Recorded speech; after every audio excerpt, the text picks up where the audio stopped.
Bonsoir à toutes, bonsoir à tous. C'est un réel plaisir pour moi de me retrouver avec vous en ce jour, ce dernier numéro du grand rendez-vous pour le compte de cette semaine. La météo, c'est tout de suite et juste après, on aura le menu de notre émission.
Nous saluons tous ceux qui nous suivent depuis Djidja, depuis Kové, depuis Ouenri. Tout ça, c'est dans le département du Zou. Nous vous remercions pour l'attention. Alors, la météo, c'est la météo de demain samedi, 7 heures. Rien que des prévisions, il faut toujours le préciser, mesdames et messieurs. C'est une réalisation de Harold Couton. Le grand rendez-vous de ce soir reçoit pour nous Monsieur Edmond Sosoupe. Il était là lundi pour nous parler de la migration climatique. Il revient en fin de semaine pour nous parler maintenant des changements climatiques. Est-ce que la migration est une solution? Il va aborder le sujet avec Marcel Betoro tout à l'heure dans Nature et Bien-être. C'est d'ailleurs le premier plateau qu'on va installer dans le grand rendez-vous de ce soir. Et ensuite, Horizon Culture avec Jennifer Sativi s'intéresse au musée du Bénin. Selon elle, c'est l'avenir de nos traditions. Elle va recevoir tout à l'heure Caliste Bia. Il est un conservateur de musée sur le sujet. Après Horizon Culture, nous allons recevoir notre expert. Il s'agit cette fois-ci de Fulgence Arwangonou. Il est coach en leadership parental. Avec lui, nous allons parler des examens de fin d'année. Nous sommes dans la période, et oui, la période s'y prête très bien. Après le coach, le mercredi passé, Marcel Effon, on va parler avec lui de comment maximiser nos chances de réussite ou les chances de nos candidats pour réussir à ces différents examens. Le dernier plateau, c'est beauté au pluriel. On va terminer en beauté si tout va bien avec Fédiencia Routondi et on va recevoir Otalia Nombre. Elle est esthéticienne. Avec elle, comme déjà les images que nous envoie Janvier Tonon, mon réalisateur de cette semaine, on va parler des faux ongles.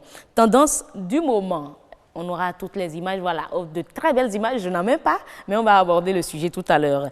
Le grand rendez-vous, c'est également le journal, et cette fois-ci, je suis en compagnie de la fine fleur. Eh oui. Bonsoir à vous, heureuse d'annoncer. La pleine forme. Et ça va très bien. Ah ben vous êtes en Rogbonouvi hein, aujourd'hui. Qu'est-ce que vous voulez? Ah mais ça vous va bien. Merci beaucoup. Comme le dirait l'autre, ça vous a encore plus damé. Alors, au menu du 1945 de ce soir, eh bien, on peut retenir quoi? Dans le 1945, il sera question de l'opération du bec de lièvre. Ça se passe à l'hôpital de zone de Calavi. Une mission italienne est au Bénin pour rendre plutôt le faciès des patients attrayants. Aujourd'hui, 17 mai, c'est la journée mondiale de l'hypertension artérielle. Un médecin cardiologue nous parlera des attitudes à avoir pour la prévenir. Et puis, la lumière est la base de tout développement et joue un grand rôle dans divers secteurs de la vie. L'UNESCO a institué le 16 mai, Journée mondiale de la lumière. C'est une information très, très intéressante qu'on va découvrir, qu'on va développer avec vous tout à l'heure lorsqu'il va sonner 19h45. C'est exact. Merci à vous. À tout à l'heure. Alors, mesdames et messieurs, mesdames et messieurs, on va installer à présent le tout premier plateau. Je l'ai dit tantôt, c'est nature et bien-être.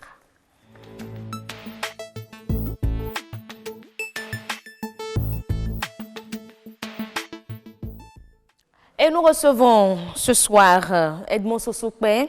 Il est un universitaire. Avec lui, on va parler de la migration climatique. Précisément, les changements climatiques. Est-ce que la migration est une solution? Il va répondre tout à l'heure. Mais d'abord, voici le reportage que nous proposent nos confrères de l'AFP. 2 millions de personnes ont fui leur foyer suite à des catastrophes naturelles. D'ici 2050, le nombre de déplacés pourrait atteindre 200 à 250 millions, selon les prévisions les plus pessimistes.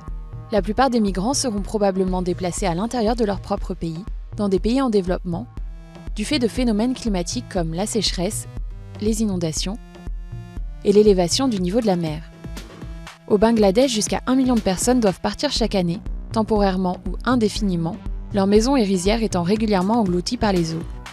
La migration internationale ou l'évacuation de populations entières pourrait être la seule option pour certaines populations durant ce siècle. Les habitants des îles menacées par la montée des eaux ont pour recours la relocalisation de communautés tout entières sur des terres moins exposées. Les Maldives, par exemple, prévoient de construire des îles artificielles flottantes, ou la dispersion des populations et l'exil. L'archipel des Kiribati a ainsi acheté des terres aux îles Fidji voisines. On trouve partout dans le monde des zones où le risque de phénomènes climatiques extrêmes est élevé. Aujourd'hui, cette nouvelle catégorie de migrants involontaires n'est pas protégée par le droit international comme le sont les réfugiés de guerre ou les victimes des violations des droits de l'homme. Mais l'impact des changements climatiques est susceptible d'accroître les demandes pour l'existence d'un véritable statut de réfugié climatique. Et voilà, merci chers confrères de l'AFP. Nous retrouvons donc, comme je l'ai dit tantôt, M. Sosokpe, Edmond Sosokpe, pour nous parler de la migration climatique.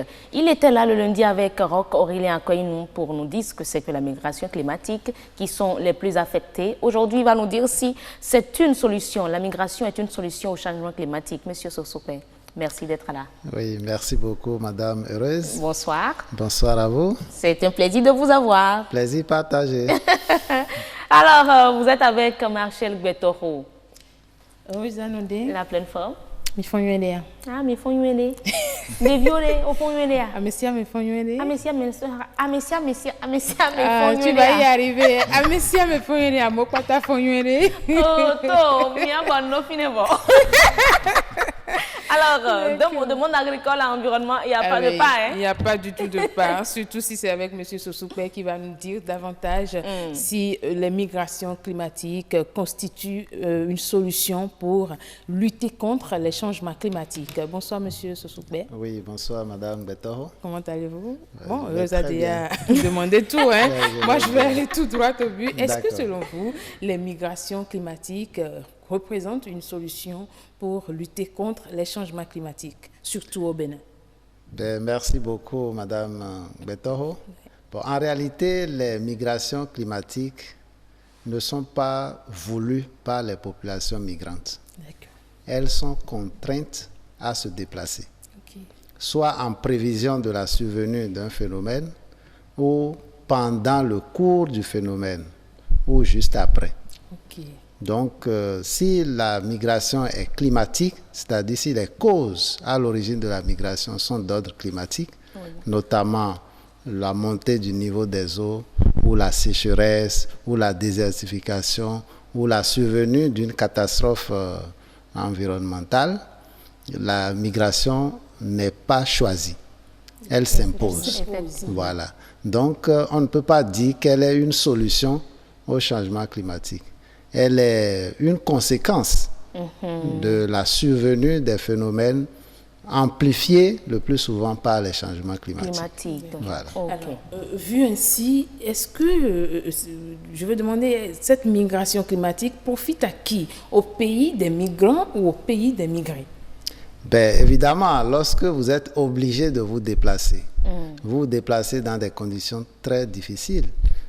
Parfois, vous avez peut-être le temps juste de prendre votre petite valisette et vous laissez tout. Donc, voilà. Donc, parfois, déjà, petite valisette, c'est petite valisette. C'est très bien. Les choses les plus utiles qu'on prend et puis on embarque. Oui. Donc, dans ces conditions, ça cause ça a d'impact énorme sur les économies des pays frappés d'abord. Oui, parce que un homme, c'est quand même une force productive. C'est une ressource. C'est une ressource.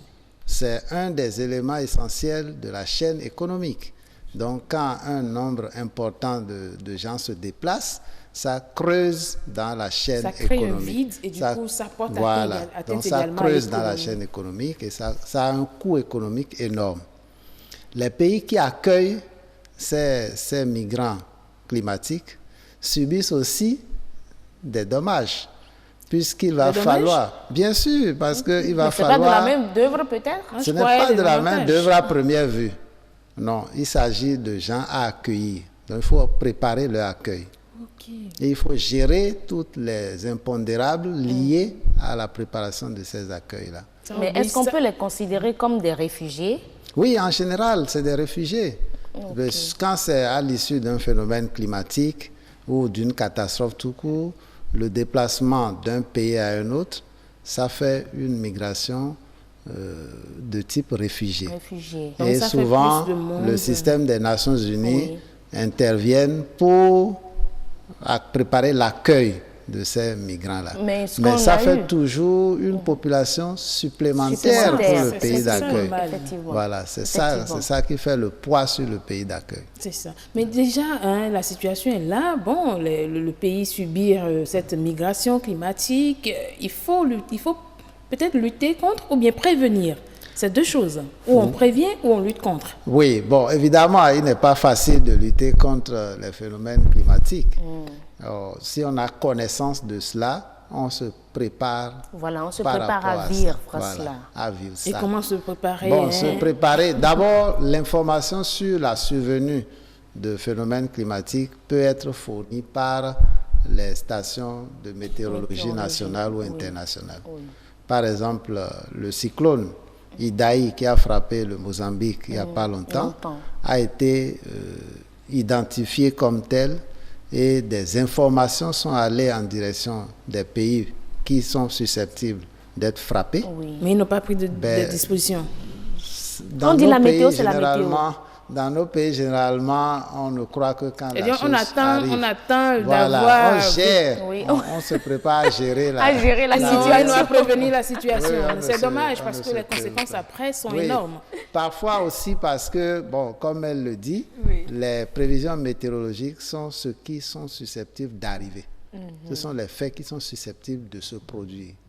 Mais ça peut ne pas se produire. D'où le nom prévision. Voilà. Et chaque fois qu'on annonce à grand cri, chaque fois qu'on annonce à grand cri la survenue de ces phénomènes, et que par malchance, ça ne vient pas. Ça ne survient pas. Ça n'arrive pas une fois, mais c'est fini.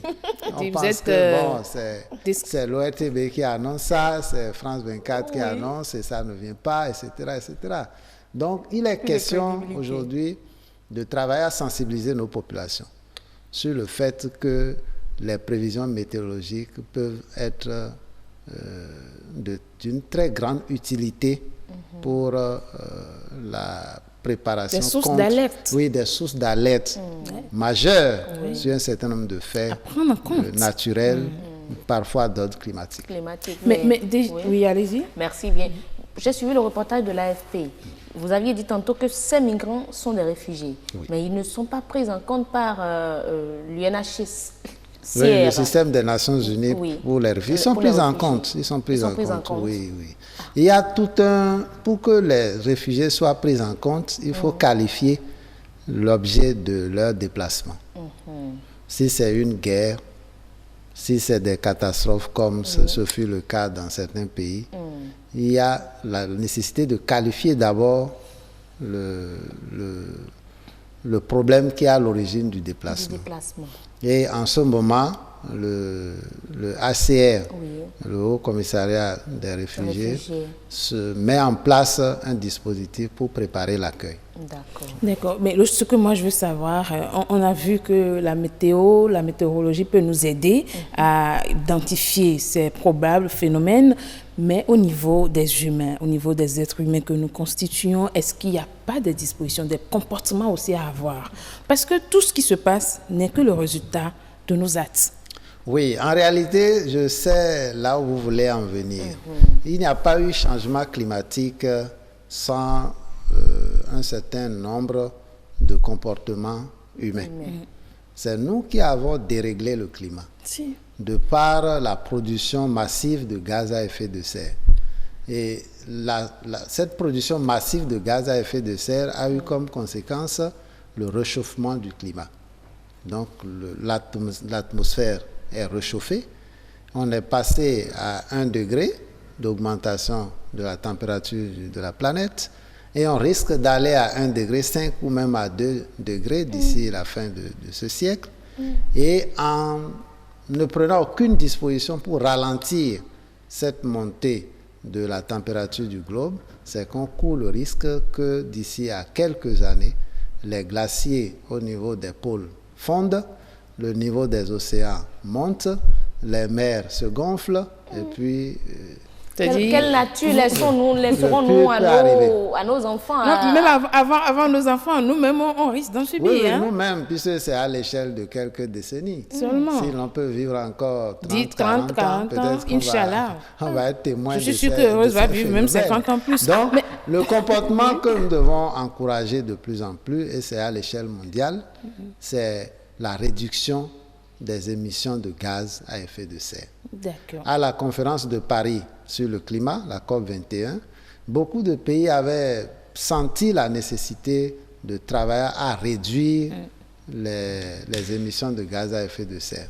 Mais depuis, la pression est retombée encore avec l'arrivée au pouvoir de certains présidents, parmi lesquels il y a des climato-sceptiques. Donc, oui, vous avez quelque chose à ajouter? Cet environnement a relâché un peu la pression qui était... Toutefois, la sensibilisation continue. La sensibilisation continue. Et au Bénin, est-ce qu'on peut réellement jauger, la dernière question, le niveau de la migration climatique au Bénin, par exemple? Bon, au Bénin, les phénomènes de migration sont souvent liés soit à la sécheresse, qui rend improductif certaines terres, ou bien les inondations. Donc, nous n'avons pas de grands phénomènes climatiques.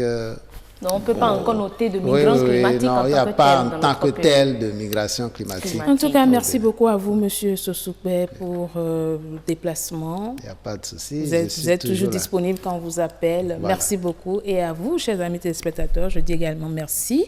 C'est fini pour Nature et Bien-être et nos mondes agricoles. Oui, pour Nature et Bien-être de cette semaine, oui. C'est bien terminé. Mais je veux bien demander à l'invité. Vous aimez la belle dame, n'est-ce pas? Ben, tout naturellement. Une belle dame pour vous, c'est qui? Mais c'est une dame africaine. Toutes les dames africaines sont belles. Oh, ne venez pas faire ça. J'ai tout dit. Quand vous voyez les ongles, c'est vrai que moi je n'ai pas de faux ongles, hein. J'ai des ongles naturels. Quand vous voyez les faux ongles. Et c'est ce que M. Sosoukpe aime, le naturel. Le naturel, justement. C'est pour ça que j'aime les femmes africaines. Alors, Marcel, oui, de votre côté, vous avez des vernis aux doigts, mais pas des faux ongles. Naturel toujours. Donc, pourquoi la promotion du Made in Benin, du naturel? Mais il y a d'autres qui adorent les faux ongles. Oh. Selon vous, ça ne vous attire pas, vous? On peut leur concéder cela aussi. Puisque chacun le goût est relatif. Oui, le goût est relatif. Tout simplement. D'accord. Merci à vous, chers invités. Merci à toi également. Mesdames et messieurs, c'est donc tout pour mon... Nature et Bien-être. Nature et Bien-être. C'est vrai que j'ai Machel à mes côtés. C'est elle qui s'occupe de la rubrique Monde agricole. Mais elle est intervenue aujourd'hui dans Nature et Bien-être. Et elle était avec M. Edmond Sosoukpe, biologiste et aménagiste de l'environnement. C'est terminé. Après Nature et Bien-être, on va installer le plateau de beauté au pluriel. Et oui, on va parler de faux ongles. Faux ongles.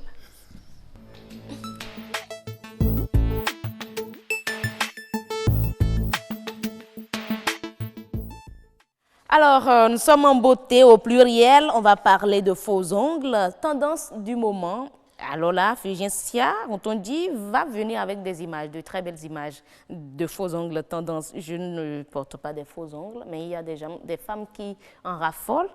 Elle va aborder le sujet avec Otalia Nombre. Elle est esthéticienne, mais d'abord, voici le reportage que Sylvania Chanou a proposé pour nous sur les faux ongles. Accessoires de beauté, il se pose sur les ongles naturels. Les faux ongles sont utilisés pour camoufler les imperfections des doigts. C'est seulement pour les sorties que je pose les ongles. Oui, souvent c'est pour d'autres c'est occasionnel, mais il y a d'autres, elles sont habituées, elles ne peuvent pas s'en passer, c'est pour tous les jours. Quand tu le leur déconseilles, elles te disent non, je vais en public, je vais tenir un verre, une fourchette. Les faux ongles, il en existe de plusieurs sortes aux caractéristiques bien particulières et aux rendus différents. Ceux-ci sont venus comme ça. Ils ne prennent pas de vernis autre que les neutres et le brillant. Oui,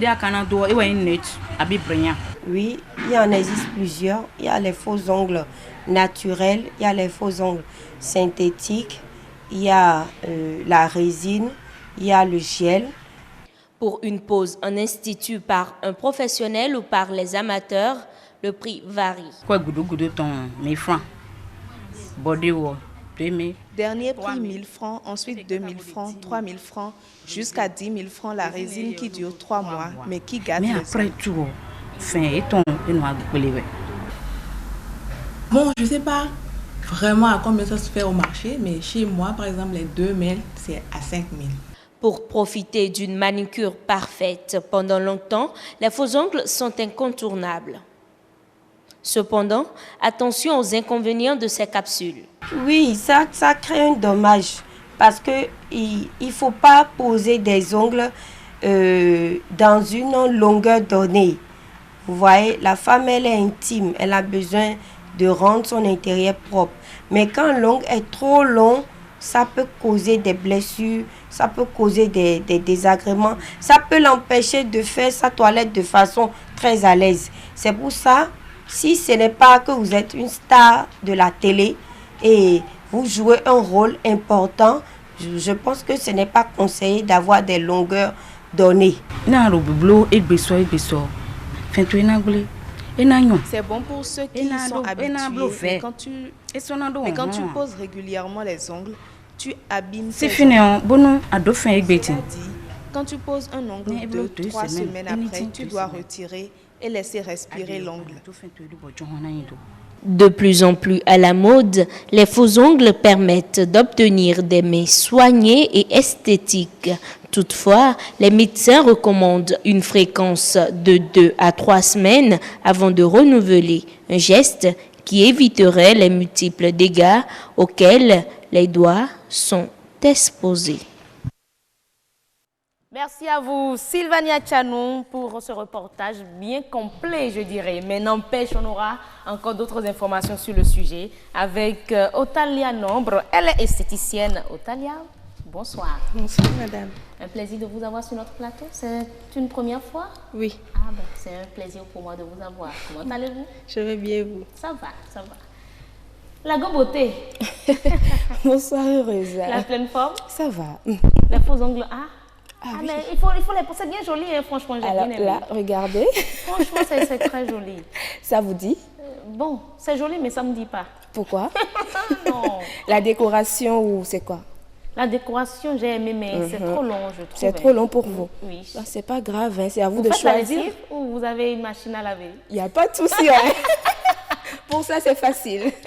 Oui. Alors, on parle des faux ongles. On va aborder, montrer les images des faux ongles tendances. Oui, tout à fait. Aujourd'hui, on va parler des tendances parce qu'on a constaté qu'il y a beaucoup plus d'engouement vers les ongles à résine et les ongles à gel UV. Voilà. Ok. Et vous avez déjà présenté l'invité, hein, oui. Il s'agit de Otalia Nombre, elle est esthéticienne. Bonsoir madame. Bonsoir. Comment allez-vous? Je vais bien, vous? Ça va. Alors, expliquez-nous pourquoi cet engouement-là vers ces deux types de faux ongles? D'abord, il y a Quand les femmes font les faux ongles qu'on voit partout, les dames qui se promènent, elles se plaignent que bon, ça fragilise les ongles, ça ne dure pas, ça fait ci, ça fait ça. Et non seulement le gel et la résine, c'est beaucoup plus avancé, beaucoup plus joli. Et en plus, c'est économique, ça dure. Ça fait pratiquement 1 mois ou plus. Ou plus, oui. 1 mois ou plus. Ça dépend de comment la personne gère les ongles. Ok. Alors, où se situe la différence entre les résines et le gel? Le gel dure un peu plus que la résine. Ok. Et le gel, ça fait un peu mal. Ça fait mal? Un peu. Un peu. On met ça dans la lampe UV. Ok, oui, il y a un matériel là, on pose les doigts à l'intérieur. Et ça tire un peu. Et ça nous garantit la durée de nos ongles? Bien sûr. Et la femme. Si c'était pas bien, on n'allait pas le faire. Alors, en ce qui concerne les résines, alors? Ça fait pas mal. C'est normal. C'est juste de la poudre qu'on utilise avec du liquide pour former les ongles. C'est ce qu'on a là ou c'est du naturel ça? Non, ça c'est du vernis permanent. Permanent, ok. Oui. Ok. Donc, vous en avez apporté? Oui. Ok. Elle est venue avec tout son accessoire de travail. Ça c'est le vernis permanent. Ok. C'est pas comme les vernis de partout en fait. Ça s'enlève pas avec du dissolvant. Donc c'est permanent. De l'acétone, oui. Vous pouvez l'envoyer, je vais présenter ça aux téléspectateurs qui veulent bien voir à quoi ça ressemble. Là c'est du vernis permanent. Permanent, oui. Et déjà comme ça on peut savoir si c'est permanent ou pas. Il y a une marque. Ok. Et ça n'a pas la même odeur que les autres vernis. Mais ça a une odeur forte, hein, par contre. Oui. Effectivement. C'est comme la résine aussi. L'odeur est super forte aussi. La résine, en fait, c'est ça. C'est de la poudre. Ah. La poudre qu'on met sur les ongles. Oui. Alors, Heureuse, vous pouvez montrer ça aux téléspectateurs. Et comment ça se fait? Vous prenez un peu de la poudre, vous passez ça sur les ongles, c'est cela? La poudre avec un peu de liquide. Ça, c'est le liquide. Ok, vous mélangez cela. On prend avec ce pinceau-là. Oui. Tu prends la poudre, tu mets un peu d'eau et tu... Jusqu'à ce que ça forme l'ongle, en fait. Ok, c'est de la poudre. Est-ce qu'on peut avoir ça chez soi et on peut faire ça soi-même ou il faut aller voir l'esthéticienne? Voilà, c'est la question que je voulais aussi poser. Parce que là, ça devient... Ça, je peux comprendre ça. Mais ça c'est pour devient le professionnel. C'est mieux d'aller chez la prothésiste ongulaire. Parce que tout le monde ne peut pas faire ça. Ça demande beaucoup de travail. D'accord. Ok. Vous en avez apporté de votre côté aussi, hein, mais dis donc. Ah oui. On est dans une salle de beauté ici. Aujourd'hui, il y a tout. Et là, quels sont les types de faux ongles que nous avons ici? Je ne vois pas de loin. Ah, ok. Non, mon invité ne voit pas de loin, mais on va lui rapprocher les choses. Voilà. Ok, là c'est une capsule normale qu'on peut poser normalement. Ce que les bonnes dames ont souvent. Dessus, ok. Et là, on trouve ça sur le marché. Ça n'a plus besoin de vernis, rien? Non, pas vernis. Peut-être le vernis neutre permanent, ça c'est ça. C'est ce qui fait que les ongles brillent en fait. Donc ça ne ternit pas en fait. Si c'est pour rester là pendant 1 mois, ça va briller pendant 1 mois. 1 mois. Waouh. C'est intéressant. Hein? Ah oui, très intéressant. Mais le coût aussi, pour faire ça, il faut combien maximum? Quoi, la formation ou... Non, pour se faire poser les ongles. Ce que vous avez là, par exemple, c'est 12 000, mais c'est à partir de 6 000 à 20 000. 12 000.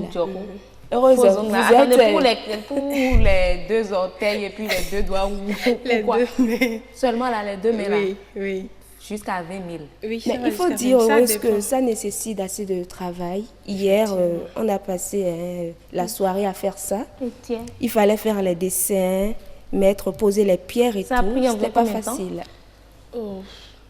Ça dépend du modèle. Ça va, on fait jusqu'à 2 heures, 3 heures de temps. Alors? Avec 2 heures de temps, c'est fait. 2 à 3 heures de temps. Et on a besoin d'aller où concrètement pour mettre des faux ongles? Est-ce que c'est obligatoire? Enfin, c'est beau quoi. C'est pour la beauté seulement? Oui. Eh bien, tout à l'heure, nous avons parlé des résines et du gel. Est-ce qu'il arrive qu'une cliente penche pour les deux? mettre la résine et le gel. Oui, il y a un truc qu'on appelle l'acrygel. C'est en fait un liquide avec la capsule de faux ongles. Oui. On met le liquide, en fait comme du gel. Mais c'est un mélange de résine et de gel. Donc on met le mélange dans la capsule, par exemple ça. Ok. Vous voyez, ça c'est pour le pouce. On peut enlever. C'est possible. Ok. Ça par exemple, on met la matière au milieu, on pose délicatement sur l'ongle. On voit un peu les mouvements là, voilà, pour qu'on puisse mieux voir. On pose, là, c'est bon. On pose délicatement sur l'ongle et on met dans la lampe UV. Et dès que ça sèche, en fait c'est comme une moule quoi. On démoule. Et aussi facilement. Vous pouvez jeter la capsule si vous voulez, ou garder. D'accord. Mais les faux ongles comme ça pour l'acrygel, ça ne se colle pas avec super glue. Voilà, ça ne va jamais coller. Mais super glue là même là, est-ce que c'est normal de mettre super glue sur les ongles naturels? Il y a une colle spéciale pour ça, pour les ongles. Ok. Franchement, c'est intéressant. Il faut dire que le fait de mettre des faux ongles, ça a des inconvénients sur la santé parfois. Parfois, il y a les ongles. Non, mais parce que moi aussi, je le fais, mais pas de temps en temps, à des occasions exceptionnelles. Est-ce que c'est pas ce qui est mieux? Ne pas en faire, ne pas prendre ça comme une habitude. Voilà. Vous conseillez à quelle fréquence il faut le faire? Par exemple, si vous faites ceci, vous pouvez garder ça 1 mois ou plus. Et vous espacez 1 ou 2 semaines, vous attendez, parce que l'ongle en fait respire. Donc il faudrait attendre un peu et refaire. Et là, on évite d'abîmer les ongles. Oui, mais dans le cas contraire, il y a des femmes, par exemple, qu'elles enlèvent, elles veulent refaire en même temps. Donc il y a un traitement qu'on fait d'abord. Avant de reposer les faux ongles. On va revenir. C'est pas si c'est vaste déjà comment choisir les couleurs parce qu'il y a des couleurs agressives. Franchement, c'est comme si la femme sait quel type de couleur doit mettre en fonction de là où elle va. C'est ça, vous avez raison. Ce qu'elle veut. Merci à vous, merci Figencia pour le choix du sujet. Franchement, le reportage a pris assez de temps, je dirais, parce que moi, je suis pas encore satisfaite. Il y a tellement de choses à dire encore. Après donc beauté au pluriel, nous allons installer le plateau de l'expert et cette fois-ci on reçoit Fulgence Wangonou pour nous parler des habitudes à avoir pour maximiser vos chances de réussite, chers candidats.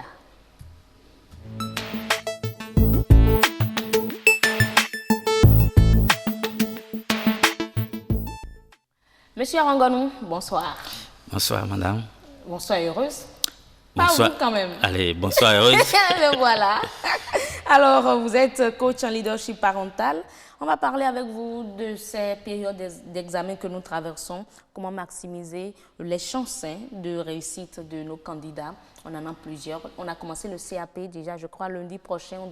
Il doit y avoir le BPC ou un examen là. Comment les candidats doivent se comporter pendant l'examen?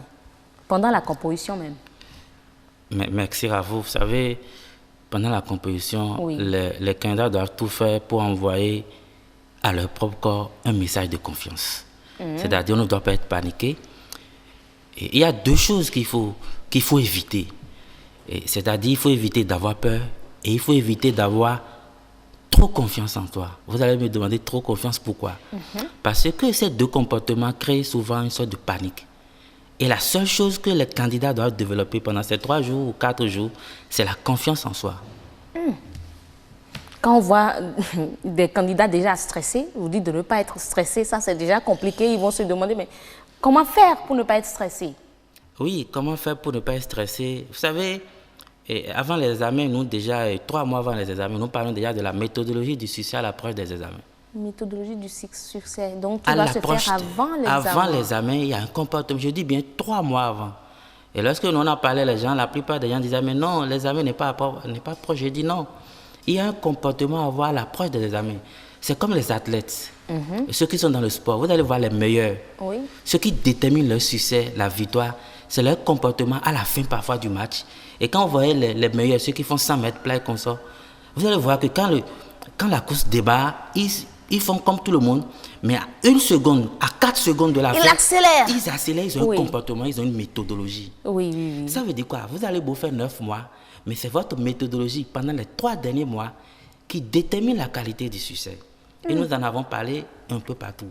Mais ça ne suffit pas. À l'approche complètement de l'examen, excusez-moi, cette méthodologie approche complètement, à l'approche de l'examen, où nous sommes à quelques jours, à 3 jours, vous devez d'abord envoyer à votre corps des messages d'assurance. Des messages d'assurance parce que, vous savez, celui qui a peur, lorsqu'il a le danger, il est bloqué, il panique, il ne sait plus ce qu'il doit faire, il échoue. C'est la même chose avec celui qui est sûr de lui. Celui qui est sûr de lui, lorsqu'il rencontre des obstacles, il déclenche la peur. Et il a les mêmes effets que celui qui a peur. Mais celui qui a confiance en lui, il est toujours égal à lui-même. Et chaque difficulté pour lui, c'est une opportunité. Donc, être sûr de soi est différent d'être confiant. Oui, d'être confiant. Parce que c'est notre comportement face à l'obstacle. Vous savez, ceux qui sont sûrs d'eux-mêmes, quand ils rencontrent des difficultés, je vous assure, on les méconnaît automatiquement. Parce que c'est des gens qui ne sont parfois pas préparés aux obstacles. Ils se disent, je suis sûr de moi-même, il ne devrait pas y avoir d'obstacle. Celui qui a peur, lui, sait qu'il est paniqué. Mais celui qui est sûr, il sait qu'il ne devrait pas y avoir d'obstacle. Et quand il a obstacle, il développe la peur. Mais celui qui a confiance en lui-même, c'est le contraire. Comment? Vous voyez, on est pratiquement proche, il y a quelques jours. Vous faites un exercice et vous êtes bloqué. Je dis, mais à 2 jours du bac, je ne peux pas être bloqué. Si vous avez peur, c'est autre chose. Si vous êtes sûr de vous, vous avez peur. Mais si vous avez confiance en vous, qu'est-ce que vous allez dire? Mais c'est bien. Si je suis bloqué, ça veut dire que c'est une opportunité pour moi de connaître cette notion. Au lieu de dire, attention, j'ai peur. Pourquoi je suis bloqué? Ça veut dire que je n'ai pas compris. Et quand vous le faites, vous renvoyez à votre corps, à votre organisme, une sorte d'instabilité émotionnelle. Et ça déclenche dans votre corps une sorte d'instabilité. Et puis vous allez sécréter des hormones qui ne permettent pas l'équilibre du corps. Ça veut dire qu'à chaque fois, vous ne renvoyez pas une sorte de sérénité à votre corps. Donc, il faut montrer aux enfants d'avoir confiance en eux-mêmes, de se dire, je ne peux pas ne pas réussir. Mais cet enfant-là, peut-être qui n'a pas suivi tous ces conseils que vous aviez donnés en 3 mois et autres qui aujourd'hui se préparent, peut-être dans le week-end, il va se retrouver lundi matin face aux épreuves de composition. Quel comportement doit-il adopter concrètement? Nous sommes là. La première des choses que je demande, puisque nous avons fait de quoi avec des enfants, lorsque vous prenez votre feuille, votre copie, l'épreuve, et que vous constatez que ce qu'elle a su d'abord, vous ne maîtrisez pas, la première des choses à faire, vous savez, il faut décompter. On va vous dire, on tire au blas. Oui, ça arrive, c'est des enfants, il faut comprendre. Mais je leur demande la toute première chose, c'est de décompter de 20 à 0. 20. De 20 à 0. 20, 19, 18, 17, 16, 15. Vous voyez, et non de 0 à 20. Lorsque vous décomptez de 20 à 0, ce n'est pas facile d'ailleurs. Oui, donc ça vous amène à être concentré sur le décompte. Oui. Exact. Vous êtes concentré sur le décompte et ça chasse cette peur que vous avez. Ok. C'est vrai, oui. Et parce que vous êtes concentré, vous étiez paniqué.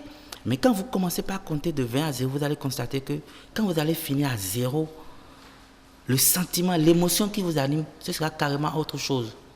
Et vous reprenez votre copie en vous disant, il est important pour moi de voir ce que je peux faire sur l'épreuve.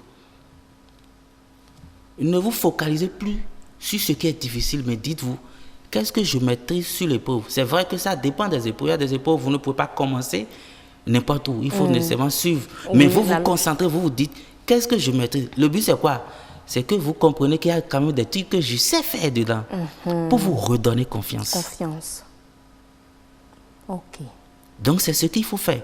Mais vous savez, il y a aussi de ces enfants qui, peut-être, vous savez, nous, quand vous faites la SVT le lundi soir et que vous ne vous retrouvez pas, ah oui, ce n'est plus un jeu d'enfant, c'est coefficient 5 en D.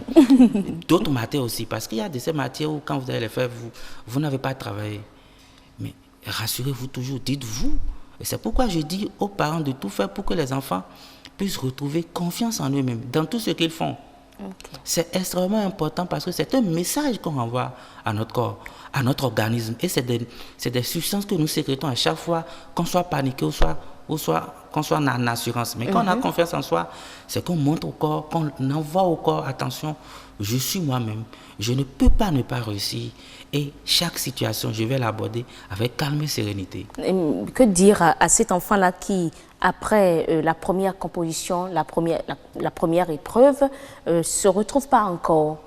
Ah oui, ça arrive souvent. C'est qu'il doit éviter d'avoir peur. S'il était sûr de lui-même. Mais comment vous savez, ce qu'il doit se dire, et s'il a confiance en lui, c'est qu'il a toujours une possibilité. Il y a 5 ou 4 ou 6 épreuves à faire. Ça veut dire qu'il doit se dire, les autres sont des opportunités pour moi pour sortir d'affaires. Il peut le dire à ses parents, ce qui est rare. On dit toujours on a bien travaillé. Oui. Mais qu'ils se disent que c'est possible. Il peut se rattraper sur les autres épreuves. Ah oui. Nous disons toujours aux enfants une chose. Je ne peux pas ne pas réussir. Quel qu'en soit ce qui va arriver, je ne peux pas ne pas réussir. C'est ce qu'on leur dit tous les jours maintenant. On dit même aux enfants de dire ça le matin. Quand ils se lavent, je ne peux pas ne pas réussir. Heureuse. Mais quand même, je ne peux pas ne pas réussir. C'est un peu comme ce que certains coachs disent, je me porte très bien. On envoie toujours un message de positivité au subconscient. C'est extrêmement important, les gens ne savent pas parce que quand vous le faites, ça déclenche dans votre organisme une sorte d'abord de stabilité, de confiance. Et c'est des neurones, c'est des substances qui sont sécrétées. Vous ne pouvez pas savoir. Tout ce que nous avons comme problème dans le monde professionnel, partout, c'est simplement lié à une sorte de dérèglement hormonal. Même ça crée les maladies, tout ce qu'on a. C'est pourquoi nous disons souvent aux gens d'être positifs, de dire je vais, mais quand même, je ne peux pas ne pas réussir. Et quand vous le faites chaque fois, c'est que vous mettez votre corps, votre organisme à l'équilibre. Et vous allez voir, je vais vous donner un exemple. Quand vous êtes face au danger, vous allez voir des individus qui ne peuvent même pas aller très rapidement ils se retrouvent en train d'aller tellement plus vite que normalement. Mais c'est qu'ils déclenchent dans l'organisme une capacité de survivre, de sortir du danger. C'est la même chose. Je ne peux pas ne pas réussir. Donc, c'est bien possible que cet enfant qui, face à la première épreuve, ne sait pas en sortir, ne sait pas sortir d'affaires, voilà, peut réussir après, peut travailler après. Parce qu'il ne mieux travailler après. Oui, puis s'il se dit, parce que ça agit souvent sur la psychologie pour les autres épreuves. Quand au premier abord, on constate un échec. Ça agit parce qu'on a peur. Ça revient toujours. La confiance en soi. C'est pourquoi moi je dis ce qu'il faut faire aux apprenants maintenant. C'est vrai, si vous avez suivi la méthodologie, ce que nos enfants doivent faire maintenant, c'est de tout faire pour retrouver l'équilibre émotionnel. C'est la seule chose à faire à 1 semaine, à 2 semaines. Le coach du mercredi passé l'a également abordé. Vous voyez, la seule chose, c'est le message que nous envoyons. Et c'est les émotions que nous créons, que l'enfant crée chaque jour. C'est pourquoi quand il sera face à l'épreuve qu'il ne va pas réussir, peut-être en SVT, peut-être pas, il se dit, mais attention, je vais rattraper puisque je dois réussir. Et il déclenche tout l'arsenal dont il a besoin pour réussir brillamment. Et c'est extrêmement important, les parents doivent le faire et les enfants doivent leur dire ça tous les jours. Je ne peux pas ne pas réussir, je ne peux que réussir. Puisque je ne peux que réussir, si je n'arrive pas à me retrouver, c'est que je suis sûr de me retrouver. À chaque moment, même dans le trou, on se dit on a toujours espoir. Si quelqu'un n'est pas passé pour mettre le ciment. Ah oui. Vous essayez de leur forger un mental de dur. Hein? Je ne sais pas quoi dire, quoi. Oui. C'est beau tout ce que vous dites là, c'est intéressant. Mais dans l'acte. Oui, ce que je dis, c'est beau et c'est toute méthodologie. Je vais vous donner un exemple. Pour redonner confiance. Vous savez, je vois ces temps-ci, il y a des enfants qui n'arrivent pas à bien dormir, par exemple. C'est-à-dire, très rapidement, ils confient le sommeil peut-être à l'horloge et vous vous réveillez, vous arrêtez l'horloge et vous continuez pas à dormir. Ça veut dire quoi? Vous envoyez quel message? Vous n'envoyez pas un message de stabilité. Si vous vous réveillez, levez-vous. Si vous vous réveillez, cher candidat, levez-vous. Que ça soit systématique, pour qu'on le ressente sur les feuilles de composition. C'est un message que vous envoyez à votre corps. Merci beaucoup. Si vous vous réveillez, levez-vous oui. bien, confiez simplement votre réveil aux parents. On vous réveille, vous vous levez. Tout simplement. Oui. Et la nature fait le reste. Merci. Non, pas la nature, parce que la chance, c'est l'ensemble des conditions favorables qu'on se crée. Ah. C'est pourquoi je disais, il y a une méthodologie. D'accord. Merci à vous, coach Philje Sarwangonou. Vous êtes coach en leadership parental. Avec vous, on a abordé les examens de fin d'année, comment maximiser vos chances de réussite. Cher candidat, vous avez assez d'informations auprès de lui. Il va être là certainement la semaine prochaine pour nous aider encore à avoir plus d'informations. Comment avoir confiance en nous. Mesdames et messieurs, c'est tout pour l'Espère. Nous allons retourner l'antenne à la rédaction, il est 19h45. Amandine Aniamosou, vous avez l'antenne pour le journal.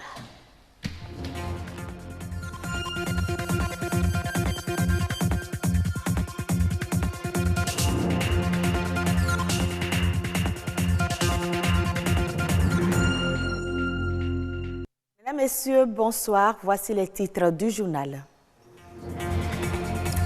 Le bec de lièvre, une malformation congénitale qui peut être d'origine génétique. La chirurgie est une solution. Une mission italienne est au Bénin pour opérer les enfants atteints de ce mal.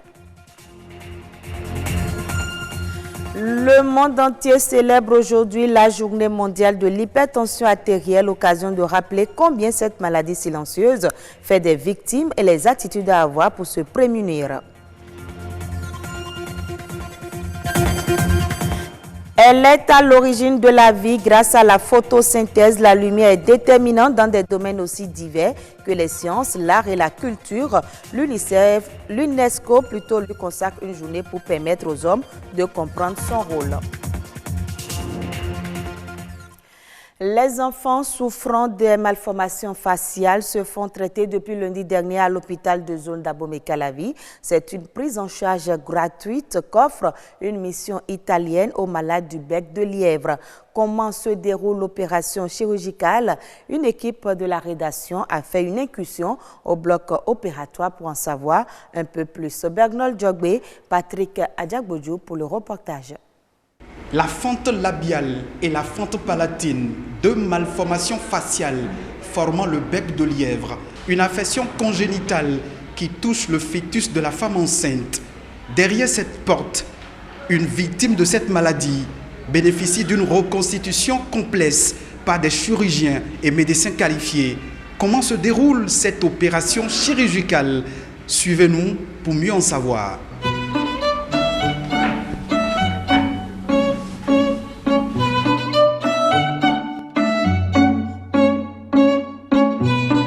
Le patient est un jeune garçon âgé de 16 mois. L'opération en cours porte sur la fente palatine. La fente palatine empêche de manger bien, de parler bien et de respirer bien. Parce qu'il y a toute une sorte de pression qui vont changer dans la bouche et au niveau de la bouche et du nez. C'est une intervention qui va durer à peu près 1 heure. La finalité de l'intervention, c'est de rétablir la continuité du palais. Et il faut reconstruire cette continuité en reconstruisant la zone du nez, c'est-à-dire le palais du nez, de la bouche et la partie musculaire.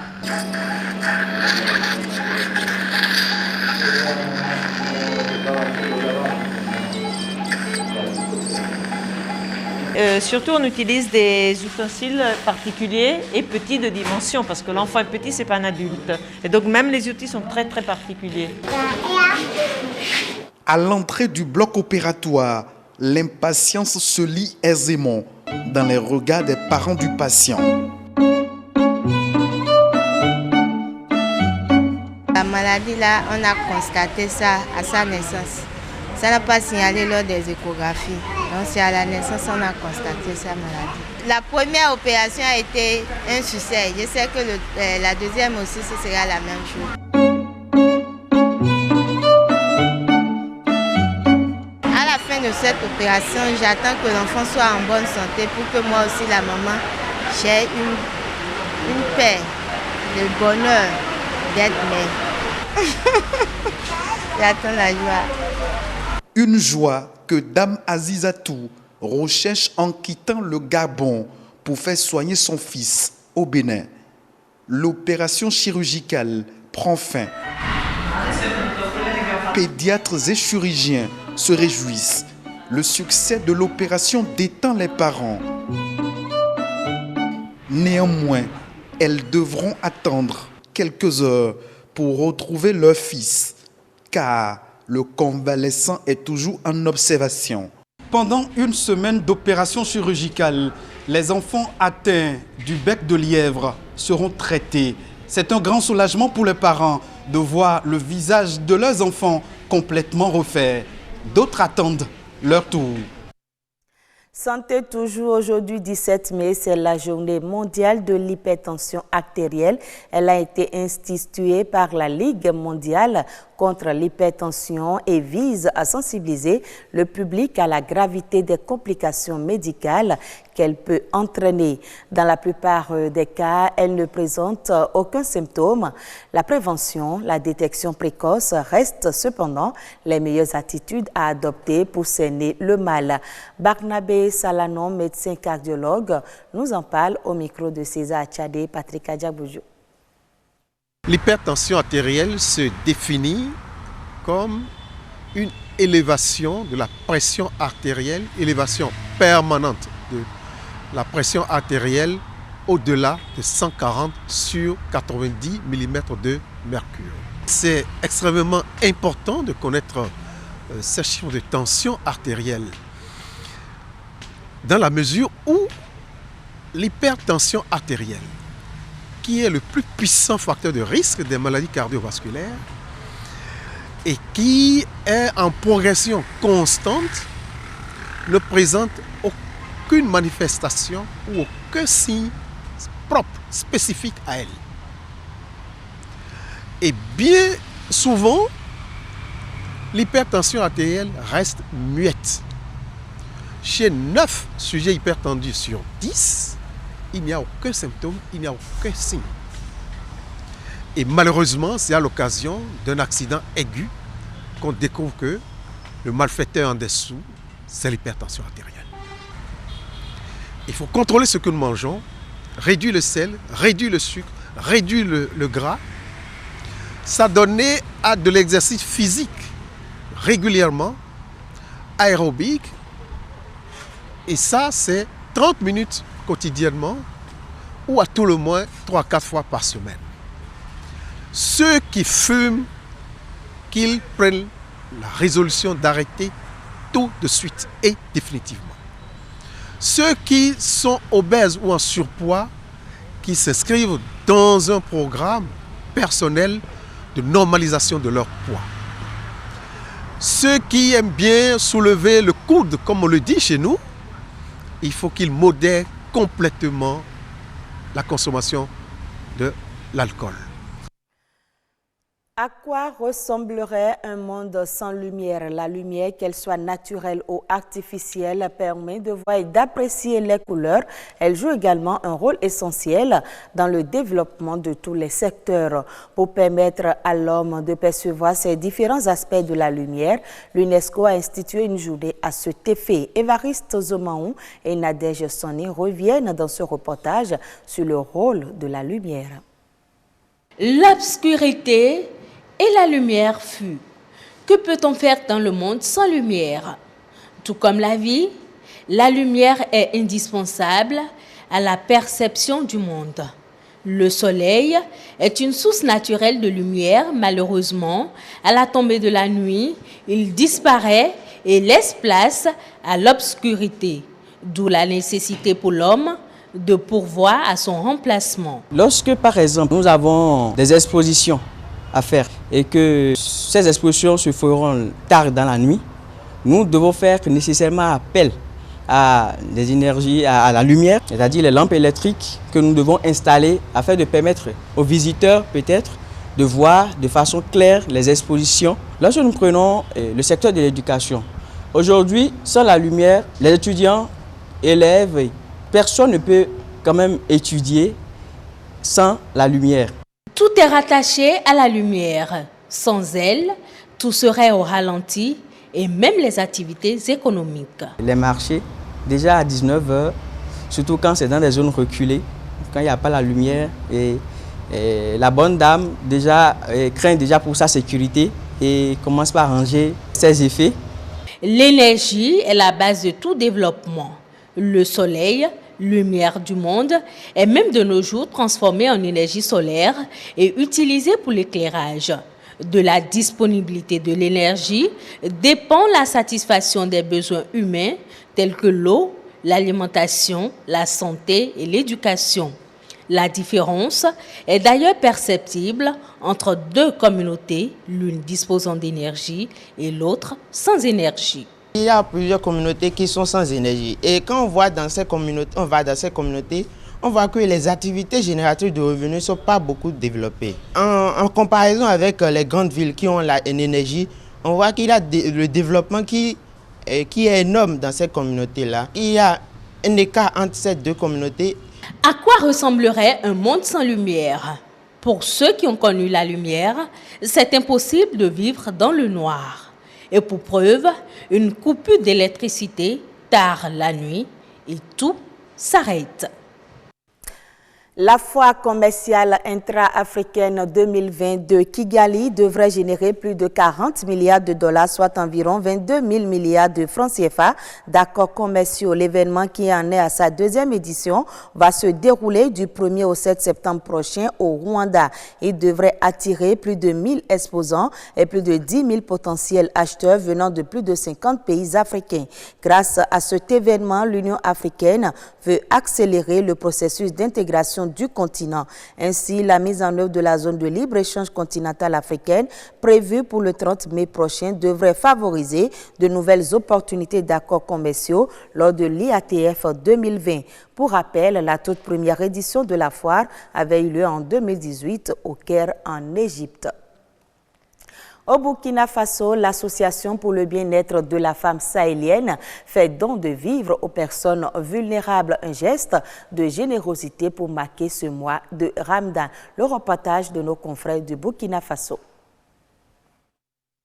Les mains chargées de vivres et de vêtements, ces personnes vulnérables doivent cet instant de sourire à l'Association pour le bien-être de la femme sahélienne.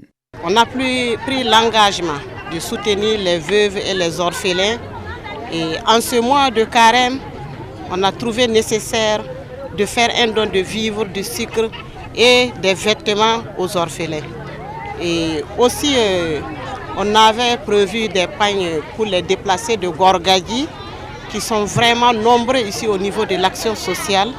Et tout ça, ça rentre dans le cadre de la cohésion sociale que nous recherchons et aussi pour soutenir les personnes démunies.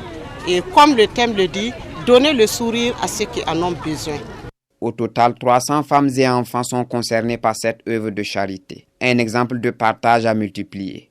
C'est une solidarité qui est preuve de cohésion, qui est vecteur de cohésion. Donc, nous avons exhorté tous ceux qui peuvent avoir de telles initiatives à le faire parce que le Burkina Faso en a besoin, parce que le Sahel en a besoin. Cette remise de vivres et de vêtements à des veuves et orphelins de la région du Sahel s'inscrit dans le cadre des 72 heures de l'Association pour le bien-être de la femme sahélienne. Ainsi se referme ce journal. Très bonne suite de nos programmes. Merci à vous, Madame Amandine Niambossou. Vous savez ce qu'un téléspectateur vient de m'écrire comme message?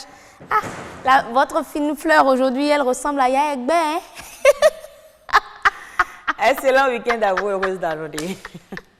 Merci à vous, Amandine Niambossou. Mesdames et messieurs, après donc le journal, nous allons installer le tout dernier grand plateau du grand rendez-vous de ce soir, Horizon Culture.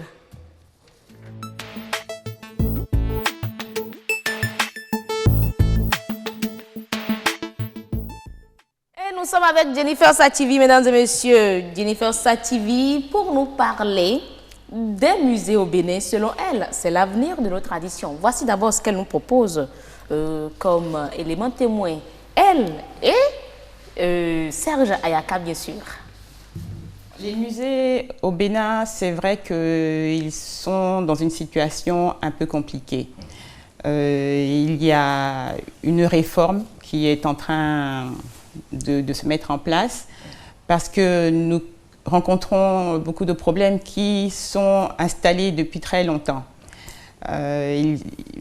On rencontre des problèmes par rapport aux bâtiments déjà qui sont vétustes, qui ne sont pas adaptés à des musées en fait. Ce sont des bâtiments qui existaient et dans lesquels nous avons logé des musées.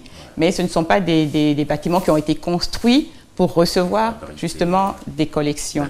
Oui. Les problèmes que nous rencontrons sont aussi d'ordre humain. Il n'y a pas assez de personnel qualifié, il n'y a pas assez de personnel tout court. Il faut renforcer les équipes et vraiment faire du renforcement de capacité. Bien sûr, les installations sont vieillissantes, donc le matériel est à rénover entièrement. Les réserves, la plupart des réserves ne sont pas aux normes. Et il y a aussi beaucoup de travail à faire de ce côté-là pour que nos collections soient bien entretenues, soient bien conservées. Mais beaucoup de travail est en train d'être fait actuellement. Nous avons des projets de réhabilitation de plusieurs musées. Nous avons même commencé à faire ces travaux-là. Et nous avons des projets de construction de nouveaux musées aussi.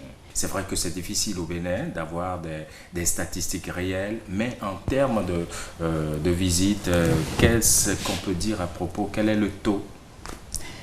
Je vais vous donner un exemple. Pour Abomey, en 2018, il y a eu environ 18 000 visiteurs. C'est peu, mais c'est quand même un taux de fréquentation qui n'est pas négligeable. Cela veut dire que le public est là. Mais nous jugeons bien sûr que ce n'est pas suffisant et nous incitons les Béninois à venir plus nombreux visiter leur musée. Merci à vous, Serge Ayaka, pour cet entretien. Nous retrouvons donc Jennifer Sativi sur le plateau. Jenny, bonsoir. Bonsoir, heureuse. Ça va bien? Ça va, et chez vous? Je me porte bien aussi. Alors, on a annoncé Kalice Bia, conservateur de musée. Malheureusement, il n'a pas pu faire le déplacement, mais par la force des choses, nous avons notre gestionnaire de patrimoine, spécialiste BB24. Paco Malamakwe, oui, mesdames et messieurs, on ne le présente plus. Hein, c'est une image, un visage que vous connaissez très bien. Merci d'être là, Paco. C'est moi qui vous remercie. Alors, avec vous deux, on va parler des musées du Bénin, l'avenir de nos traditions. C'est cela. Et j'aimerais dire d'abord que ce n'est pas moi qui ai décidé que c'est l'avenir des traditions. C'est le thème de cette année qui a présenté le musée comme l'avenir des traditions. D'accord. Donc c'est pour en parler que nous sommes avec Pacom. Bonsoir. Bonsoir. Ma première question pour vous, quel est le rôle? Vous avez toujours une première question pour les invités. Je l'ai constaté. Ma première question pour vous. Ok, bon. Ok, en tout cas, je le dis à Pacom. Rose, n'essayez pas de nous distraire. Donc, ma première question pour vous, Pacom, quel est le rôle des musées dans la société? Alors, merci. Aujourd'hui, 18 avril, comme d'habitude, c'est une journée consacrée. Nous sommes au 17, demain c'est le 18. Voilà, 18, voilà. Chaque année du 18 avril, 18 mai de chaque année. Oui. Je dis avril parce qu'en réalité, le 18 avril, c'est la journée internationale des monuments et sites. Ok. Et un mois après, donc le 18 mai, il y a la journée internationale des musées. Voilà, et donc c'est célébré par l'UNESCO à travers l'ICOM. Et puis voilà, aujourd'hui, nous célébrons cette journée. Alors, qu'est-ce qu'un musée fait, si je comprends bien? Alors, un musée a fondamentalement, je vais dire, 3 ou 4 rôles. Premièrement, c'est de faire la collecte des objets qui ont rapport avec notre patrimoine culturel. Donc, c'est un musée qui va faire des recherches pour savoir identifier les objets matériels, surtout, voilà, ou à la limite des images qui rencontrent de notre patrimoine culturel immatériel ou paysager. Et lorsque ils arrivent à voir ces objets-là, on les ramène dans le centre. Donc, après la collecte, on fait la conservation de ces objets-là. Donc, on les met soit en exposition, soit dans des réserves. qui ne sont pas ouverts au public. Mais les expositions sont ouvertes au public.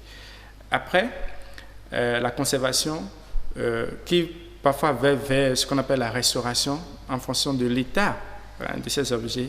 Il y a maintenant la fonction de diffusion de ces objets-là.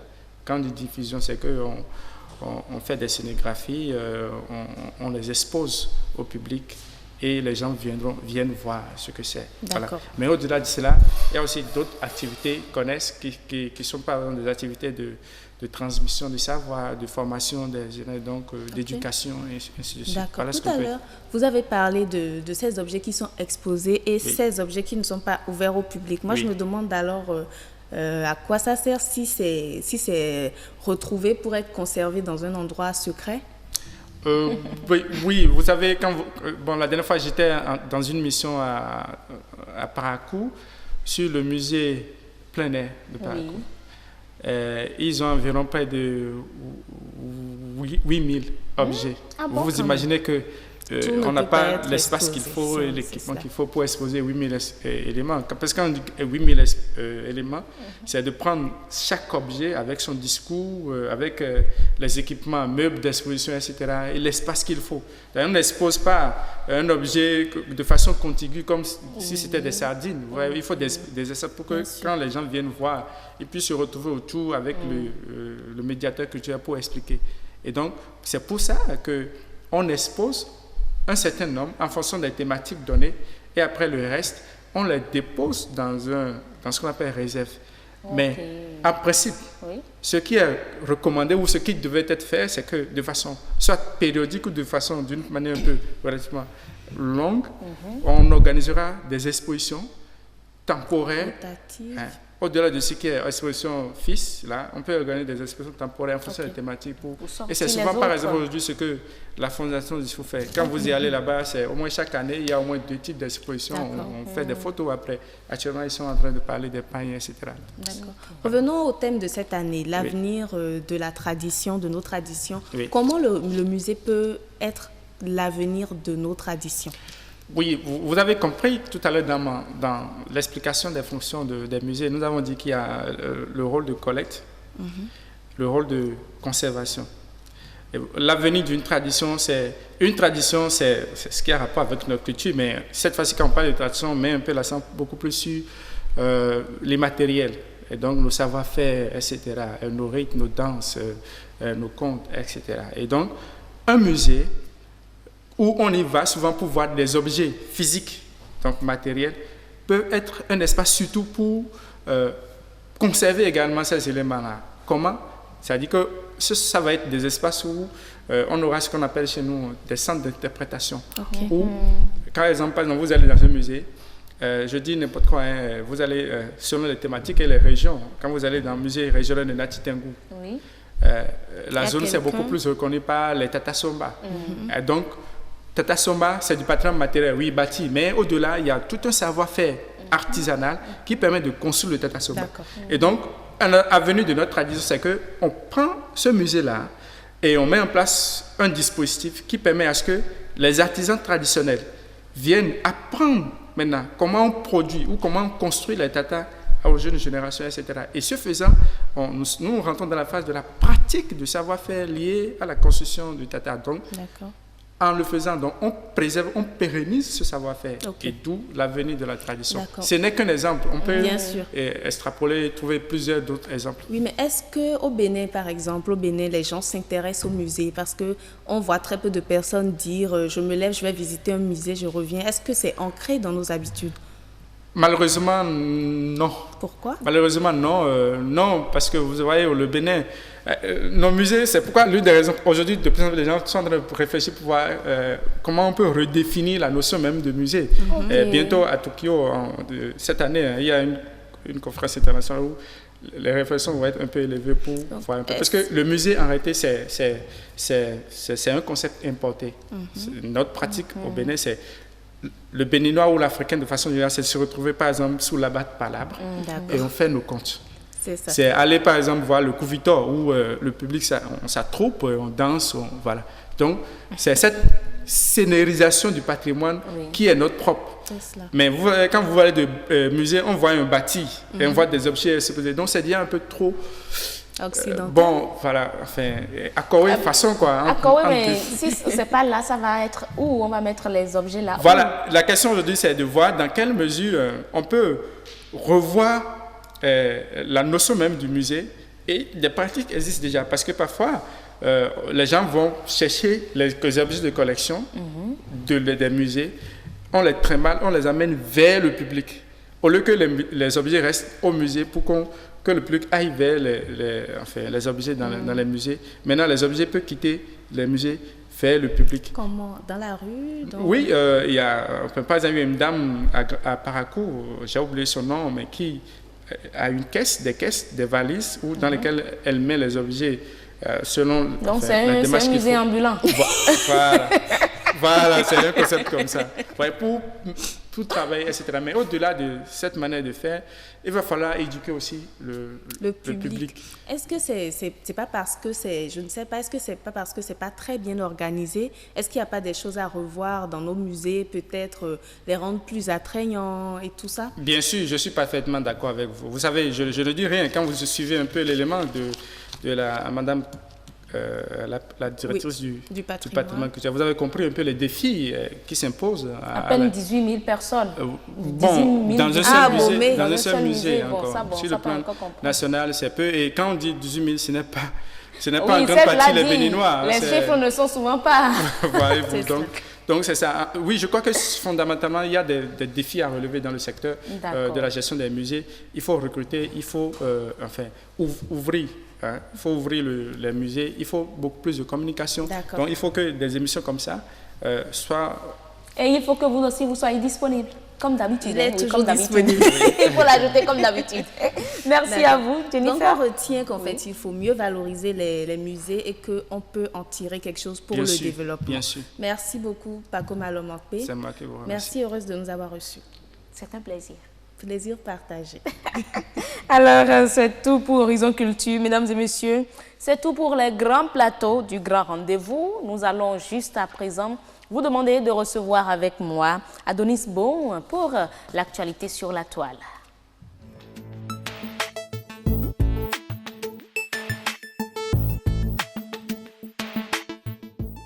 Nous sommes avec Adonis Bon. Il est venu avec 3 à 4 informations aujourd'hui. Pourquoi ce sérieux là, Adonis? Vous me faites peur, hein? Vous m'avez souhaité hier par rapport à votre gâteau, mais n'empêche, je terminerai par là. Pour ceux qui ne le savent pas, elle a fêté son anniversaire hier, donc... Le gâteau, ça a été offert. Oui, non. En tout cas, je demande aux téléspectateurs de l'attaquer dès qu'elle va descendre du plateau tout à l'heure pour recevoir votre part du gâteau. Adonis, vous n'êtes pas du tout gentil. Nous avons une première information. Facebook, plus de 250 pages et comptes trompeurs. On en avait parlé ici. Supprimés. On en avait parlé ici après la faille du WhatsApp générée par une entreprise israélienne, Pegasus.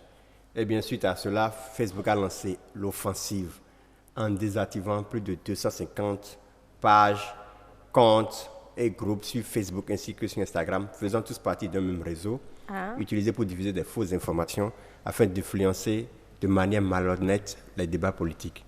Les comptes visés se trouvent souvent en Afrique subsaharienne, le Togo, l'Angola, le Nigeria, le Niger, je crois qu'on est suspension, mais aussi d'Asie du Sud. Mais pas Tunisie. Le Bénin, il n'y a pas le Bénin dedans. Hein? C'est possible qu'il y ait le Bénin.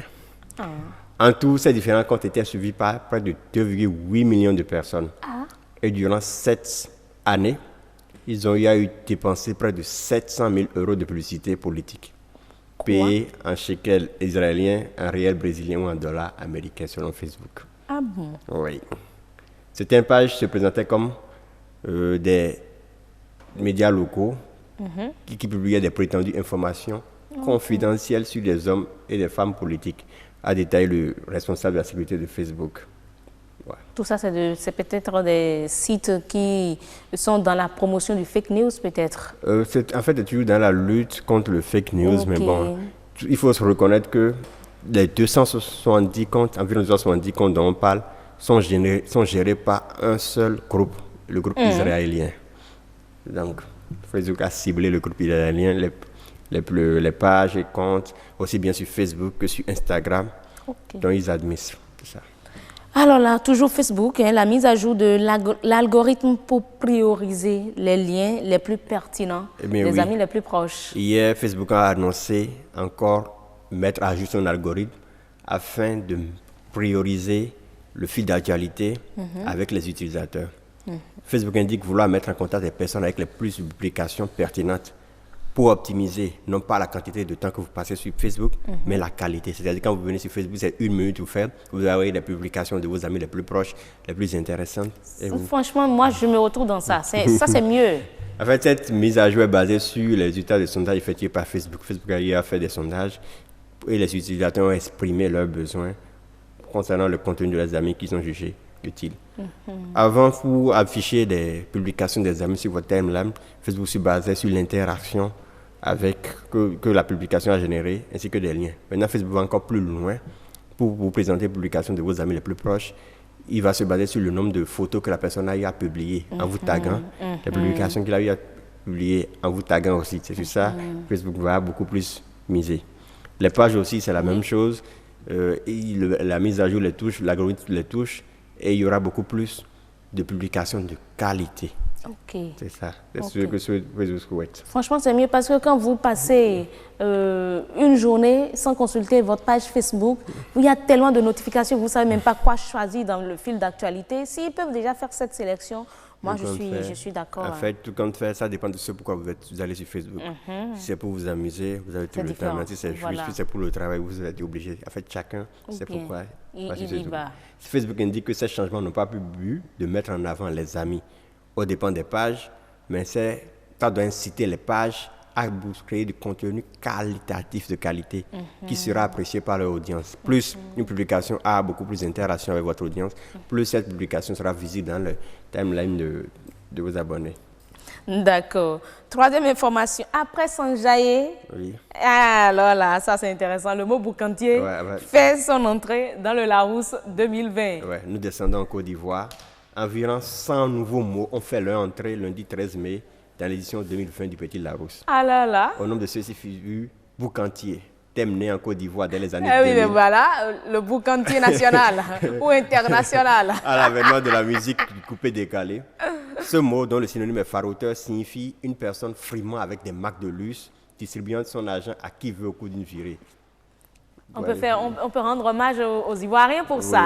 Oui. Le boucantier, c'est un mot du mouvement de la musique coupée décalée en naissant en Côte d'Ivoire, comme on l'a dit rappelé, qui fera son entrée dans le Larousse 2020.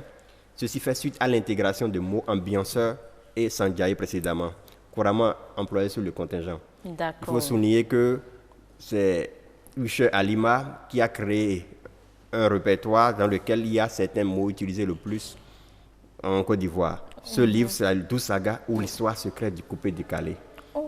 Dans ce livre, vous avez le boucantier sandiaï et beaucoup d'autres mots. La Rousse reste à l'écoute de l'inventivité africaine.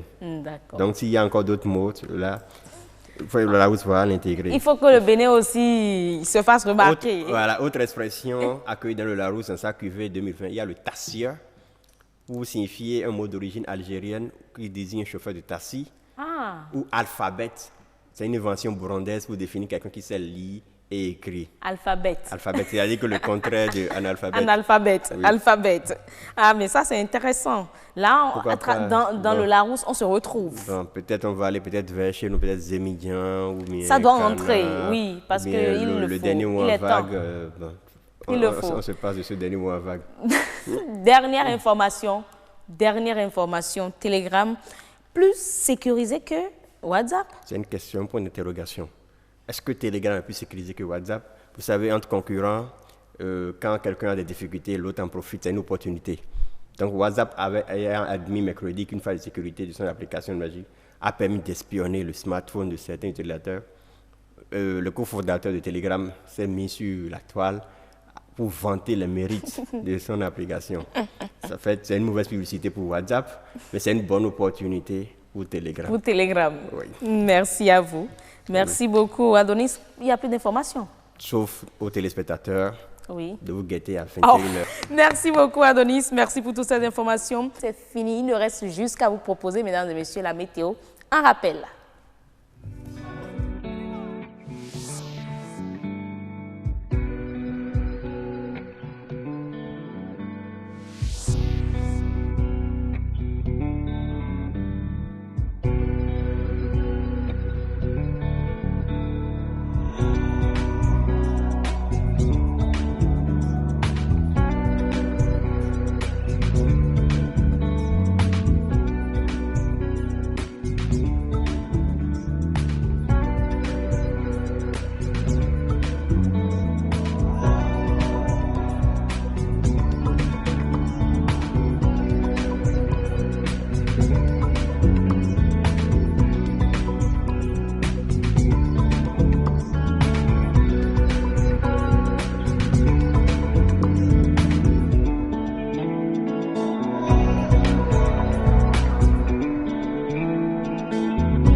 Et voilà la météo qui vient mettre un terme au grand rendez-vous de cette semaine, de ce soir aussi.